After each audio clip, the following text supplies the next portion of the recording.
Soak up that applause, because you won't get it everywhere. But I don't need to tell you that, right? You have given us an amazing gift. So my challenge to you is give more. You're going to have to. Because yet there aren't enough of you to tell enough stories for enough of us to understand, so that we can be a partner in your liberation. You are so important to us, and the world is so dangerous for you. And our job is to make it not so dangerous, so that your transgender brothers and sisters can tell their stories. Because at the end of the day, it's only our stories that change hearts and minds, isn't it? You're sitting here with a whole bunch of people who had to tell their stories to get where we got. And now you need to find the courage, not within yourself, but from the God who made you, to tell your stories. And we'll have your back. Now,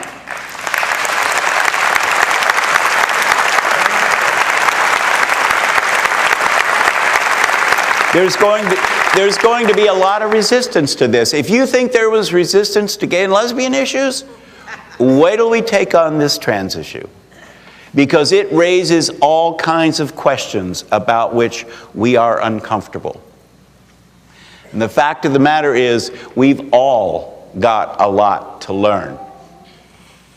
And the questions that are raised by these transgender brothers and sisters are questions from which we can all learn. So here's my charge to the gay and lesbian and bisexual people among you. Don't underestimate your learning curve on this either. I mean, I can remember being asked to be on a panel with 6 or 7 transgender people in Dallas, and calling up Cameron Partridge and saying, "Oh my God, teach me quick what I need to know." You know, it's like transgenderism for dummies or something like that, you know. They will talk to you if you ask them. They will actually teach you about this stuff, because they've spent a long lot of time figuring this stuff out for themselves. So be patient with us and teach us what we need to know so we can be helpful to you. And gay and lesbian, bisexual people, don't underestimate what there is to learn about this.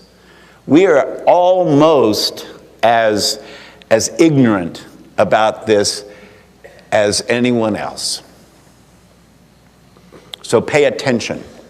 And although you can say LGBT without hesitating, learn about T. Now, for all you straight allies, listen up.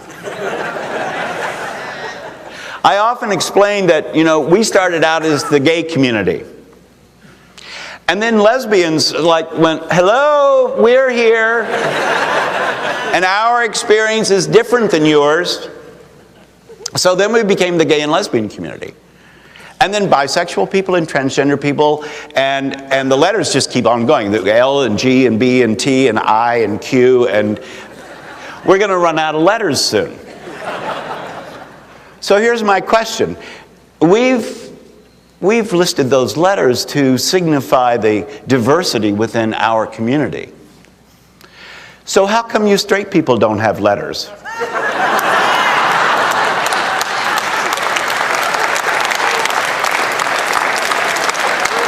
No, really.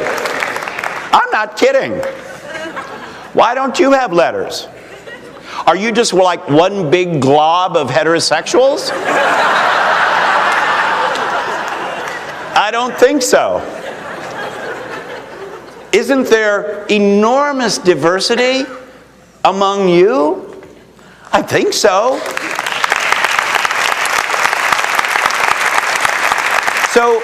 maybe while we're figuring some of this out, you could like talk amongst yourselves. You know, I said a long time ago that I thought that one of the reasons that homosexuality was being focused on was it was a magnificent way to divert attention from heterosexuals talking about their own sexuality. Right? So your homework is to begin to have those conversations. You need to have those conversations because we are really talking about the mystery and the beauty of God's gift of sexuality. And at the end of the day, I think we will dispense with all the letters because at the end of the day, I believe there are as many sexualities as there are human beings. No two of us has the same experiences. That unique set of experiences that makes us who we are. That would be real liberation for all of us. But it means that heterosexual people can't just sit on the sidelines while we try to figure this stuff out all by ourselves. We've all got work to do. And then we'll be called to move on. Because even LGBT work can't be a tent that we live in forever. About as soon as we get a real leg up on this thing, God is going to point out somebody else that we haven't been paying attention to, who has not been on our radar screen, and whom we have been ignoring all these years. We're meant to live in tents. Partly so that we are reminded that it is God who makes our existence possible. And part of that work is making common cause with those who have been hurt by so many of the other isms. Young LGBT scholars today only want to talk about one thing, and that's intersectionality. How does our oppression line up with and intersect with racism and sexism and ableism and all the ugly isms that raise their heads? We are never meant to stay only right here. God is always going to be calling us forward.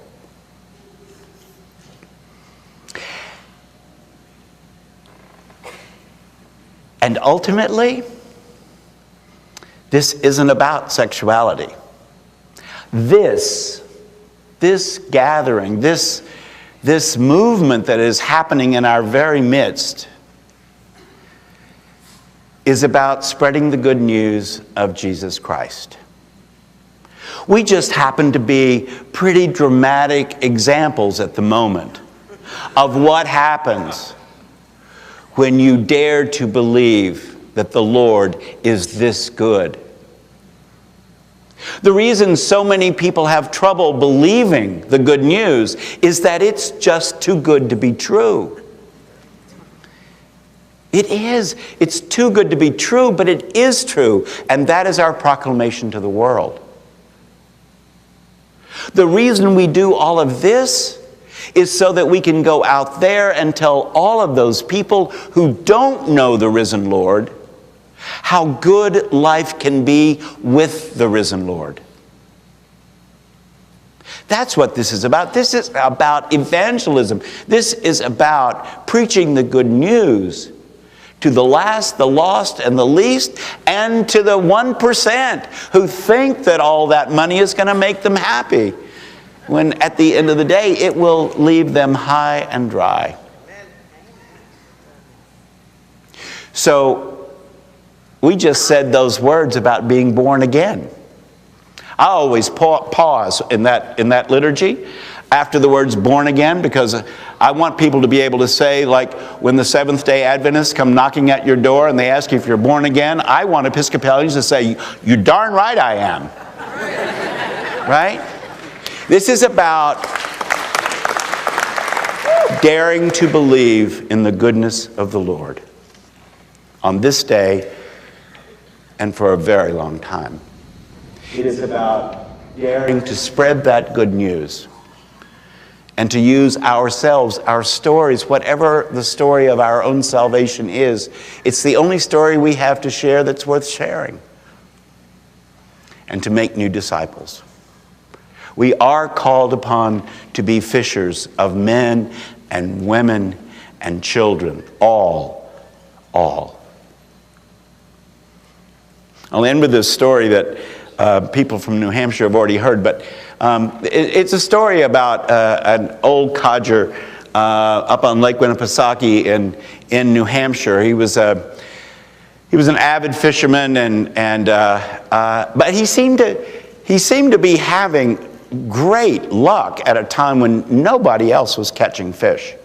I mean, he would come in with his limit every day. And his buddies began to be a little bit suspicious, and so they called the game warden and said, we think you ought to check this guy out. So the game warden came up sort of in disguise and asked this old guy if he could go out fishing with him. And the old guy said, sure. So they go out in the boat, they go to a particular little cove where this guy liked to fish. And the old fisherman opened up his tackle box, and he took out a stick of dynamite, and he lit it, and he tossed it in the lake. Big explosion. Hundreds of fish come floating up to the top, and he began to pick them out of the water and put them in the boat. The game warden takes out his badge and says, you're under arrest. I'm the game warden. You're under arrest. The old fisherman just opens up his tackle box, takes out another stick of dynamite, lights it, and tosses it to the game warden and says, you going to just sit there or you going to fish?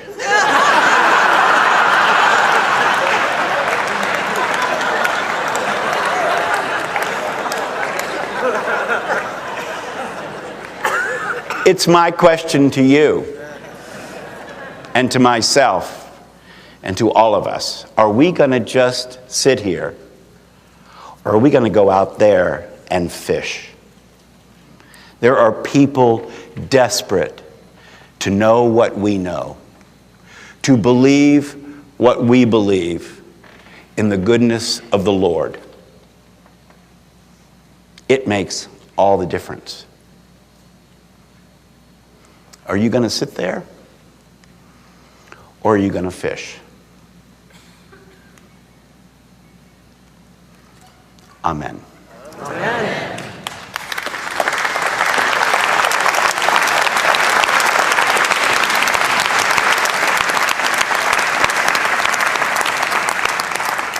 Question.